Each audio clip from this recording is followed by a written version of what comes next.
Benvenuti! And welcome to the first episode of Bad Italians. Yes. We are your host. I'm Steven. And I'm Jessica. Or Jess. Yeah, now are you Jessica? This is actually worth clarifying because you've always been Jess as long as I've known you. I'm Jess, but when I formally introduce myself, I somehow just revert to Jessica. I don't know why. Okay, if you get you go to a job interview, which one are you? I guess I'm Jessica. You're at a party, you meet a guy for the first time. Ooh, Jess. Okay, so the context is important in this Yeah, one. oh my gosh, yeah. Okay, good. Well, Right. I'll give a little bit of background. So Jess and I have been friends for a year. Yeah, exactly a year. little over a year. Tiny bit. All right, like a year and a week. Yeah. Yeah. Well, yeah. Yeah, And I think so. one of the things that brought us together was our background. If you want to talk a little bit about that in terms of what our backgrounds are. We are both bad Italians. So, I mean, obviously we're American. So, if you are Italian and you're watching this, I'm so sorry. We're not actually Italian. We're like Italian Americans, I guess. Yeah. And totally different. Totally different. Way different.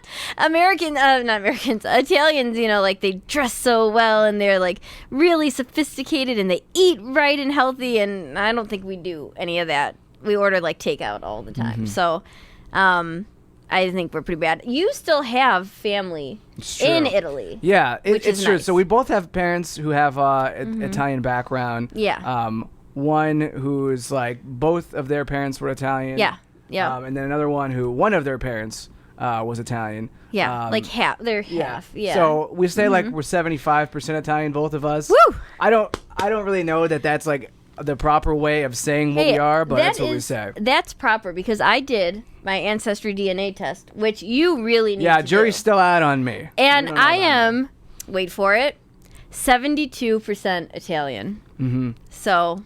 It's going to be a major bummer if I do this and I find out I'm like 89% Irish. No. I would be very surprised because I feel like I look like the stereotype of what you think of an Italian person would look like in a lot of ways. So I'd be surprised, but I guess who knows? Something could have happened. Yeah. And so that's just what bonds us. But I should clarify, this is like our, pilot episode? This is episode numero. No, oh my God, we didn't even say that in Italian. I said it in Spanish, which I'm way better at than Italian. God. I'm way better at Spanish than Italian. Let's get that up. Yeah. Right. Oh, wait, or is it Italian? Okay, here, let's just... Okay, so we're really bad. We can look it up. We're going to look it up. That's actually... So, we're not always going to be just talking about how we're bad Italians, but undoubtedly it's going to come up. Because I know it's uno, due, tre. Hey, part of this is actually teaching you Italian. No. One thing off the bat. Here we not go. an Italian channel. I was smarter than we thought. It actually is numero uno. Okay, good. We'll take it. I keep, I get Spanish and Italian mixed up a lot. So. Yeah. Yeah. Honestly, good guess. Like That was a really good guess. I know like a little bit of Italian things like here and there, but I pretty much know nothing. So. Well, we plan, and if you want to join us on our journey here, because we know nothing and we're terrible at knowing any bit of our culture or any bit of where our ancestors came from, we're going to be doing a word of the day. So we'll make sure that we throw that in at the end of every episode. And we're also probably going to maybe switch it up sometimes and do like facts of the day. So we can learn together if you guys are interested. And we'll do some different segments. I know one of them is Mamma Mia, which of course we had to do something that was called Mamma Mia. Yeah. So we have a Mamma Mia segment, and I think we're still working out the... Yeah, we're still working on the segment ideas a little bit, just because you can't go into a podcast knowing every single thing that you're going to do, which actually leads me to a good point. You might know me already. I have a YouTube channel, Stephen Russell B, and also I'm co-host of the Everything Must Go podcast, which is based here in Chicago. Yeah. And that's where we are recording out of on this show as well. Yep. Jess has actually been a guest on that show before. I have been. Go to his channel and check it out. It was really fun to do. Him and Brandon are on... you guys partner with Everything Must Go. You guys are... Yeah. So. But this is sort of a spin-off show that... I think we had both talked about doing something creative for a while. Yeah. Do you want to talk a little bit about your background? Since this is the first episode, some people may not know like what would even make you want to do something like this. Sure. So... Well, I was a Chicago improviser for about 8 years. I performed a lot, took training courses at Second City. I went through that entire program. I was at I.O. and I played on a team there for a few years. For anyone who's not familiar, I.O. is Improv Olympic, and I used to play there. But the sad thing is, with COVID, and unfortunately, very serious, obviously, but because of that, all of the theater communities were closed. And it couldn't get butts in the seats. So actually Second City and I.O. are being sold. And people really who have done improv and been in live theater, they really don't have anywhere to perform. So I thought, how cool would it be to be able to do this with Steven and just enjoy it. Yeah, and I've done a little bit of improv comedy before, like very minor. I mean, I'm more like podcasting and YouTube videos, but I did do Second City A through E improv. I also took like an acting class there. I did a little bit at the Annoyance. I took like 2 classes at the Annoyance too. Yeah. I've done stand up before, so I have like you have a good background. I've got like a background in a few different things. Yeah. In terms of like, I feel like this podcast is like definitely more comedic than it is like real serious topics. I hope so. That's the idea. We just want to have a good casual conversation, bring you guys with us, just enjoy the ride. And of course, because we are Bad Italians, if you are watching this through YouTube, you can see our beautiful fake flag that we have displayed this is great. In the middle of both of our seats. No, it's great. It's great.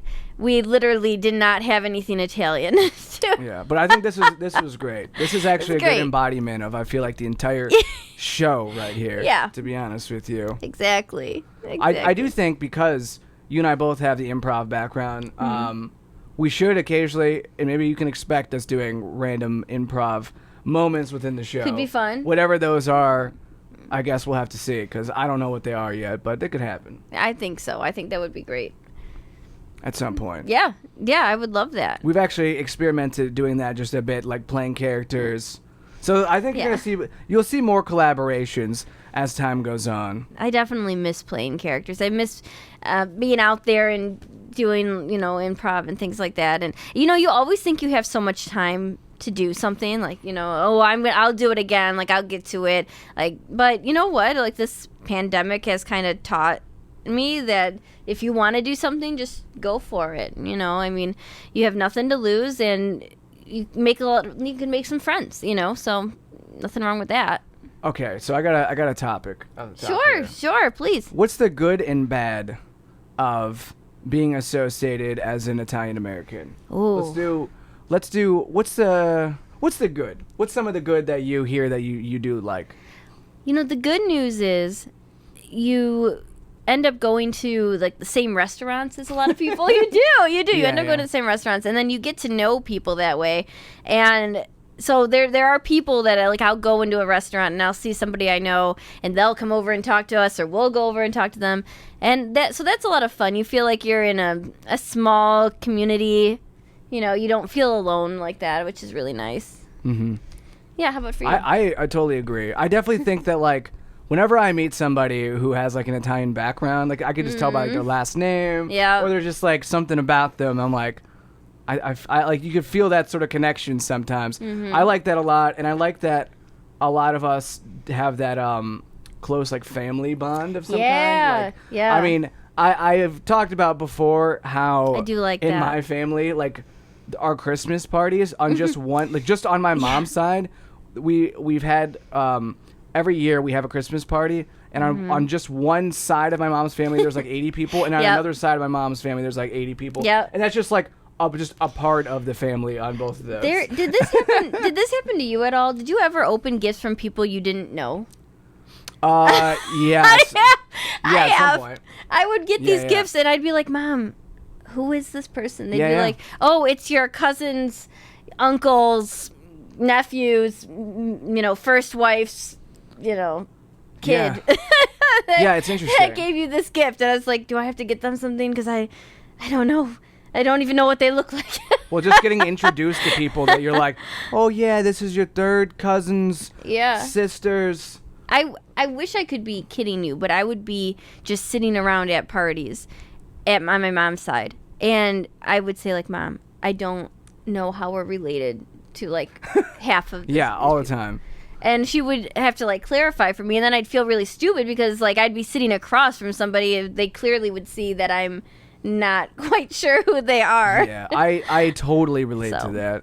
What about, okay, like the disadvantage? Oh, and one other thing. For some reason, another good thing, I feel like people think that if you're Italian, like you have an Italian background, that you always have, like, somebody. So everyone always thinks that you know somebody. So there's a little part of them that's like, maybe I shouldn't mess with that person. Yeah, I have noticed that too. They're like, oh, do you know somebody that can, like, help me with this ticket? Or do you know somebody? Like, I don't know anybody. Who do you think I know? And it's like, well, maybe we do. Maybe my Uncle Frank. Yeah, we might. We might know somebody. Yeah. By the way, we're not related as far as we don't know, but he won't do his ancestry, so how are we supposed to know? Yeah. Okay. I wish you would. I know. I think I will at some point because I want to do, like, a YouTube video or do something about it. I think that would be fun. So before we answer the bad thing about being Italian American, because I feel like we have to answer what's good, then you have to say what's bad. Yeah. But before we do that, I think we should let people know why we look so different. If we're so Italian, why do we look so different? Okay. Do you want to explain it? I'll explain it. Okay, so I'll explain it. Yeah. Basically, just like our families are from different parts of the country. Yeah. Jess's family is from, like, more up north, whereas part of my family is from Sicily. Another part of my family is from, like, closer to Rome, but, like, kind of also the middle of nowhere. But see, that's interesting to me because my dad's side is from the north, right? But my mom's side is closer to, like, the Naples area. So, and your Rome is more, like, center? Yeah, it's a little more towards the center, but, like, if it's like a little further south, I guess, in terms of, like, the mainland. If you're not counting Sicily. And I don't have any Sicilian, relatives. And well, I mean, my one cousin married a Sicilian, but, like, in my family, we're not Sicilian. Well, also, like, what is the other part of you that's not Italian? I feel like that's another part of this too. I mean, I guess that's true. Like, I am 72%, okay, because I did Ancestry, so I know I'm 72% Italian. Which also, keep in mind, I think this stuff only goes so far. What does this really mean? I don't know. My mom is very skeptical. She's like, every time you get an update with Ancestry, and every time you're something different. Like, we went to Spain at one point in 2018 because we got Spanish is something that we were, and we were like, how cool would it be to go to Spain if we're Spanish? And then, like, the next update, we weren't Spanish. Yeah, you hate to see so it's like what the heck? Yeah. So I mean, I'm a lot of things that would definitely make me more, like, fair skinned. I really am, like, the UK too. Like, I have the UK, I'm German, I'm French. So I think because my dad's side was so North Italian, like, I do kind of bleed into the other, like, Western European countries. Yeah. So I mean, that could be a factor too. I mean, I'm also Polish. Yeah. So that's more Eastern European. Yeah, my great-grandpa's family is from Poland. Yeah. That's cool. I don't know what that really means. I don't think I look Polish in any way. I don't know anything about the Polish side of my family either. I told Steven, I went to Italy before the pandemic, like 2019, and there was somebody sitting on the train. Like, I was sitting one way. This guy was in a leather jacket sitting another way. Like, I swear to God, same leather jacket as Steven. And I was like, Steven? And he was like, "Scusa me?" I'm like, "I'm sorry, I thought you..." This is why we're crazy, but Americans are crazy. I don't think you actually did that. I know. I mean, I was, like, staring him down. Yeah, he was probably like, what the heck? But he was real good looking, man, just saying. Really good looking guy. I'll take it. So, yeah. But definitely Italian, definitely not Steven. But I think this brings up a good point. What is the bad part about being an Italian American? So I got plenty. Okay, let's hear you got the first part. What do you want to do? I think the first part is knowing that if you go to Italy, you should pretty much know that Italians will not think of you as Italian. So, like, it's kind of sad to say that, because you want to feel like you're still, like, acquainted with Italy because that's what you know and that's the food you grew up with, and that's, like, where all of your ancestors came from. And I don't want to say it like, Italians are very welcoming to Americans, but we're not the same. Think about it. None of Italian Americans grew up in Italy. We don't know like some of their social cues or structures or culture, or, so I mean, if it's something that interests you, you can go out there and live out there or study abroad out there or, whatever you want to do. But I mean, it took a while for me to come to grips with that. Like, we are just different, Yeah. What do you think?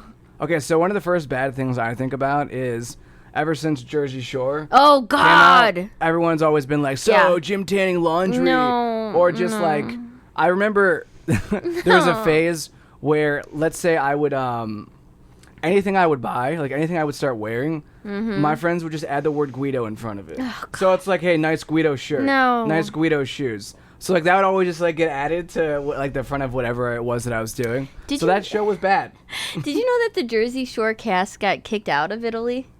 Really? Yeah, they were doing a segment or something out there, like, for their show. And I think they were such a, just disturbance or it's whatever. Not a surprise. And they actually were told to It's a bunch go of back. Knuckleheads, let's be honest here. I know. They told them to go back. They pretty much go back home, pretty much.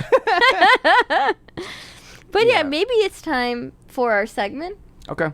For our Mamma Mia segment. Mm-hmm. And I'd like to maybe cue some music here too for future episodes. You're really getting ambitious with the editing here. Just imagine like some really bad Italian music right here. Okay, yeah. So this segment is called Mamma Mia. Mamma Mia. And kind of look at this as a like a Mamma Mia moment, which so one of the things that I thought about, and I know you'll probably hate me for bringing this up. No, go ahead. But in Super Mario 64, where you land in the lava, and he goes, "Oh, Mamma Mia," that thing. Yeah. So like I think about that when I hear Mamma Mia. I told Steven that part of the deal about doing this show was never to bring up Super Mario or Mario and Luigi. So that's why I brought it up. Exactly. All I care about is the content. I don't care about anything. So what was your Mamma Mia moment, though? Like, what was your moment of this week? Oh, man. A lot of, I feel like this is an entire moment of, or entire week of Mamma Mia moments. Yeah. Hard to break it down to just one, but I have one. Okay. The other day, my stomach was bothering me. Yeah. A lot. Okay. Is this something you want to share? So I ate, I don't know if it was pizza or if it was Mexican or if it was the combination of the pizza and Mexican. Okay. And I it seems like a lethal combination. I had to use the restroom. Mm-hmm. I was getting deep into the double digits at times. Oh. At double digits of using the restroom? Yeah. Yeah, it was a lot of times. Like over 10 times. Oh yeah, it was over 10 times. It was definitely a Mamma Mia moment because I was like, how is this possible? Like I know. But it happens. That's crazy. Yeah, so that was definitely, there's a lot of Mamma Mia moments within all of that. Yeah. Oh my gosh, yeah. For sure. Well, that was good. Thank you for sharing. Yeah, well, it wasn't a good Mamma Mia moment. That was not a good. Is yours a good Mamma Mia moment? No, are we recording still? Yeah. Oh, okay. Sorry, I just want to make sure. Not that I was thinking of something like not suitable for work. I just want to make sure that we're still up. Oh God, what's like a good Mamma Mia moment? You're put in the spot. This is where the improv comes in. Oh. You can make something up? No, I would never make anything up. I'm very honest. We got to give the audience the honesty. I'm very honest. I feel like I'm very honest. Well, the Mamma Mia moment I would say is at so where I live. Do you know where I live in like that back alleyway? There's that fence. Yeah. So if you accidentally lean on that fence, it actually like moves over. So we're trying to get the fence fixed, but like. If you accidentally lean on it, it like just falls. Like it just falls over. Like the whole fence. Oh, yeah, that's terrible.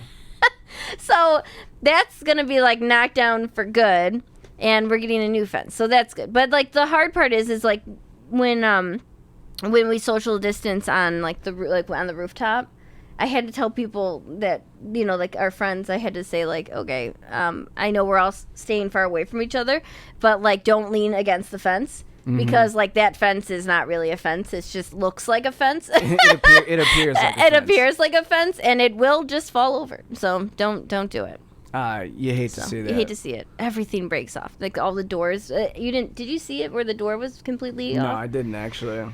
That's fun. It's going to get fixed, but, yeah, I was like, no one lean against the fence. Don't do it. That always is an awkward thing where you have something in your house or something around you where you're like, yeah, I know you think that you can sit on that, but don't do it. It'll fall over. No. Like, you have, like, a nice decorative, like, design or chair or table, and people are like, oh, this is great. Like, I'll put my mug here. Yeah. Like, no, don't actually. It like, just looks good. This resembles a piece of furniture. I wouldn't really call it that. Don't actually use it as a piece of furniture. It's just strictly aesthetic. Yeah, I know. This is for looks. Not for security, like the fence, or not for, like, a functional piece of, furniture. Well, this has been Mamma Mia. This has been Mamma Mia. Thank you for putting up with us, you guys, because this is our very first episode, so we're still just working out the kinks. And luckily, these episodes won't be too long. No. So really only have to put up with us for half an hour. We keep them short. We keep them short. Than some other things we keep it in the family, right? We keep it in the family. No, that's more. That's you just saying that. Is that just me saying that? I don't know. Saying that, I don't know. I think I say that, but yeah. So I guess since I think we're wrapping up around 30 minutes. Hey, we got a little bit of time. We could probably talk for a few, but anything you want to talk about before we go to the word of the day? No, nothing I'd like to talk Nothing else further. you like to talk about? Do you want to talk about anything further? Only other thing I was going to say is because we're in the month of October. Yeah. Is there anything you're looking forward to this month? Oh, you know what I want to do? I don't know because I'm a very bad Italian. I don't know how Italy, if they even celebrate Halloween or if they get candy or if they dress up or anything. I don't think it's big in Europe to actually celebrate Halloween. But for next week's episode of Bad Italians, I can maybe make that like a fact of the day and figure out, Could be nice. Yeah, it could be nice. Yeah. So what Italians do for Halloween. Do you do anything for Halloween, like just in general now? In your life? I'm so old now. I don't know how it's going to work this year, but I really loved dressing up just to answer the door. But you know what? Kids are terrible now. They don't even say trick or treat. They just look at you expecting that you're just going to hand out candy for free. So entitled these days. So entitled. Like, just stick out their bags or, like, their buckets. And I'm like, okay, you're going to have to at least say trick or treat so that I feel like, Classic. I know that I can't even give you this candy, but whatever. I actually did tell kids. They were just like, they stuck out their bag, and I was like, I'm not giving you anything. You did? I did. And then I'm like, if you don't say trick or treat, I am not giving you anything. Did they leave? No, they said trick or treat. No, they like. They were just like trick or treat. Like, oh, man. It was so Yikes. sad. I was like, I wish I had a pencil or something to give them. Wow. But yeah, gotta give them this year's Butterfingers. They are awful now. If you haven't tasted them, I haven't. Oh my god, it went from my favorite candy to my least favorite candy. Least favorite. I'm telling you, there's some really bad ones. It's almond bad. joys. Oh yeah, that's pretty bad. That's pretty there's bad. There's no joy in an almond joy. There's no joy in an almond joy. All right. Well, should we go to word of the day? Yeah, I don't have anything good. I don't do anything for Halloween either. So I'm sorry. I didn't have anything to add, so I'm kind of glad we're skipping over it. Are you going to dress up though? I mean, if I'm going to dress up, it might be like Mario or Luigi, but okay. I don't know if I'll be able to actually do it. We'll see. All right. Well, what's the word of the day? Let's do word of the day. So I have it on my phone. Hang on now. Hold on. Got to go to word of the day. I'm really excited about these words of the day. Hold on. So the first word of the day is amico. Amico. Okay, and so Steven, what does amico mean? My guess is it means friend. It means friend. So you could use it as such, amico mio. like my friend. But I'm a girl, so I would be amica mio. But if you were to say like my friend. But since you're, never mind. Amico is masculine. Amica is... I'm glad that we did this word because female. I actually knew it. So not so bad. See? Maybe that means yes, more. but I didn't mean it in that context. I really was just saying like, see? Like, see what I mean? Well, I'm glad I got this right. So maybe it's not such... Maybe by the end of this show... however many seasons we do of Bet. Oh, God. So this might be the first and last episode. Eventually, we'll have to rename the show Good Italians. Or Mediocre Italians. Or Mediocre. Or, no, probably still just bad. We'll see. We'll see. We got time to figure some things out. We do. This. Yeah. Well, any final thoughts on episode number 1? Anything else you want to talk about before we... hit the dusty trails? No, I think that we did spend a lot of time talking about Italian Americans, what it means to be Italian in this episode. I want our audience to know that we don't plan on making these shows just about being bad Italians. We plan to let you know a little bit about us for this episode. And then hopefully the more we go on, the more we can just talk to you guys about like anything, relationships, society. I don't know if you want to dab into politics. That might be scary. That might be kind of scary. Let's keep this kind of joke, Let's just throw in sex and religion. You want to do that too? No, just anything. Any topics that come up, current events, whatever. But the plan is to keep like the Mamma Mia segment. We just have to figure out what that means. And then, of course, word or fact of the day. But thank you very much for listening to our very first episode of Bad Italians. Yeah, you can find us on YouTube under the Chicago Fun Times. Yeah. And then we don't have an audio version yet of it, but that will come at some point. So you'll be able to listen to it on other platforms. And as of right now, that's what we have. I mean, if there's other social media stuff, that'll come in the future. But that's what we got for now. Yep. Thank you for listening, and we will see you all next time. Ciao. Ciao. Non più tra i farfalloni amoroso